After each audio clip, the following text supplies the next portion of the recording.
Hello, and welcome to KennyRoy.com. I'm Kenny Roy. This is the Ask Videomail for the week of June 29th, 2015. I almost said 13. What? Welcome to the site to you new members, and welcome back to the old members. The Ask Videomail is your chance to get your question in character animation or performance answered in a video just like this one, but I need your question if I'm going to answer it right. Yes, so please send it to webmaster@kennyroy.com. I go through all the questions and I answer the ones that I think will help the most people. There's no such thing as a stupid question at all. No way. And it is the best way to get the most out of the site. Yes, you know that it's the best way. I apologize. My office is a disaster area. It looks like a bomb went off. That's why the camera is pointing this way. I am not going to show you what's going on over there. We've got boxes and chairs and computers taken apart. I'm cleaning out some of the office right now. So we're just going to pretend like this is all. And even this is not great. What you're seeing. Anyway, so. Man, I'm really having a great time. I feel like a new man, I got to be honest. Still, animation is a huge part of what we do here at Arconics, and it's certainly a big part of my life. But really, this transition to game development as a service that we offer has been really exciting and fun. And I hope you guys all join me. Just go to my Twitter or my Facebook and just check out the Twitch stream. At any point, just drop in and say hi, Kenny. I'd love to see you guys there. So I will continuously plug that. I think until Kingdom Come, because it's just so much fun. And I think you should check it out if you're into seeing live action. Live action? No, animation. Anyway, you get the picture. Check out the question. You're gonna like it.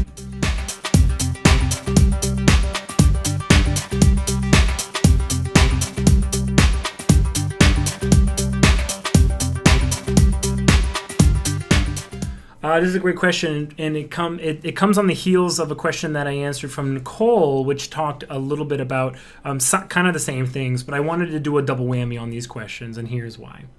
When you're talking about moving from wherever you are into features, it's not always necessarily a question of getting absolutely the best at animating in general, and certainly not animated performances. So I apologize if I'm taking your question a little bit too literally, but if you have seen if what you're asking is how do I take like animation that I really like and do a lot more like that, that was inspired by an idea that came outside of animation. And it's inspiring you to do better animation, but you have to do the same thing that they did. There's seeing that thing happen in animation and be inspiring and exciting and motivating and energizing to an audience is a result of a huge amount of like research, a huge amount of life experience, a huge amount of personal experience in the area, whatever. So for instance, one thing that really inspired me was all of Carlos Baena's work on Toy Story 3 when Spanish Buzz started, trying to woo Jessie with all of the flamenco moves.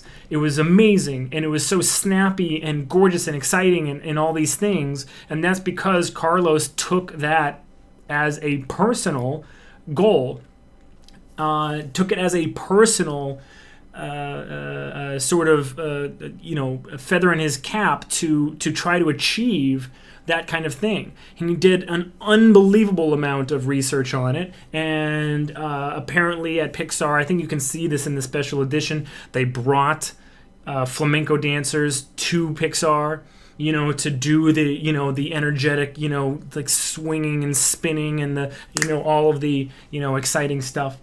And they referenced it heavily. They did all that stuff. And the fact that the performance really excites you is just a fantastic, kind of vote of confidence in the abilities of a great animator to take what's funny and what is exciting and energizing from a real life experience and put it into animation. When we're thinking about animating similar things, you have to kind of look at the things that they decided were great. That's how you can incorporate great animated performances into your work. Try to walk backwards in your head from what you're seeing on screen all the way back through all the decisions that they made, and start making those kinds of decisions and that level of decision yourself. All right? So a great example would be with that flamenco thing. What is super funny about the way that Buzz jumps up in the air and clicks his heels and lands in like this big flurry? What is funny about that? Well, the hang time, like he pops up almost and like does like everything and lands in like that pose. The snappiness of it. Now, why was that the best choice? It clearly is the best choice, and arguably it was the best choice, but why is it the best choice? And how are you going to make sure that you're making those kinds of decisions the same way that these fantastic animators are doing on their job, day-to-day basis? It's really a matter of making the same decisions as these people, and using your best judgment as to how they came to those conclusions. I'm reminded of a story of my figure painting teacher in art school, a guy named UG, and he absolutely loved Michelangelo. Absolutely loved him, and apparently at the library of the university he was at, they had this gigantic volume of all of Michelangelo's drawings that they could find. And he told us that he literally went through page by page and did like 5 or 6 copies of every single drawing. And that's how good this guy was. So that must have been 50,000 drawings. But what's the point? He got to a point where he was like, there's like a limit. I'm not getting any better. And I just can't, it just won't have that one quality that's missing. So what can we extrapolate from that based on what I just said? Michelangelo was making these decisions of how to, just do like a little flick, a little turn of the pencil, as you transition from the back, across the hip to, underneath the bum or whatever, just like the speed of that pencil. And this guy was Yuji was trying to copy everything. So he was looking at line thickness and weight and literally trying to do everything. And he got, and he showed us some of his drawings, he got like, I can't distinguish him except for just, you can tell which one is whose. But like really, like they're almost identical. And it's because what he realized, and this was when he was a very young guy and he learned it quickly, that it's the decision behind why Michelangelo decided to speed up around, the curve of the bum. Why? Use your imagination as an artist and as a growing artist to try to suss out that decision-making process and make that same kind of decision for yourself. Then what you'll start doing is your work will more closely mimic that of work you've seen and know and love and admire, because you have the same, you've exercised the same instincts as the animators that you admire. Okay, so that's what you need to do. And just sort of as a side note, and a little bit of an addition to this, if you want to make the transition up to features, 9 times out of 10 they hire people that have what they're looking for on their reel. 9 times out of 10. So if you want to work like at ILM, it is not a bad idea to do some like robot animation or something of the sort, or to animate some kaiju or whatever, because they literally will say, what do we have here? And if you and another animator are all things being equal, if you chose kaiju and they are casting animators for Pacific Rim 2, you're going to get the job.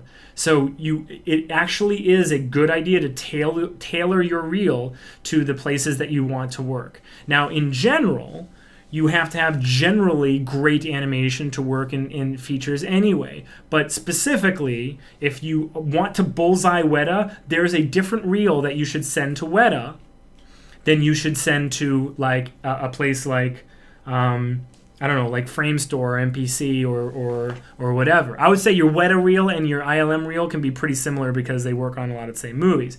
And that's also completely different if what you mean by features is like animated features. So like DreamWorks or Pixar or Disney. Again, they're probably going to hire based on what you have on your reel and how it kind of fits in with what they're doing. Another great example is I've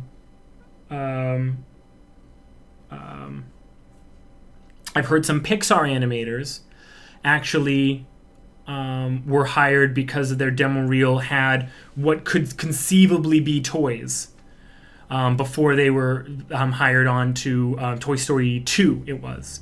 So they'd seen Toy Story 1 and they did some animation, not of Woody, and that's like a demo reel tip that is very well known. Don't ever take an iconic character and animate it because it will never stack up to what they've done, right? Like you'll never animate Woody better than what they have in their heads and what they know and love as Woody. It'll be like, whoa, you took our character and like this isn't even that great, you know?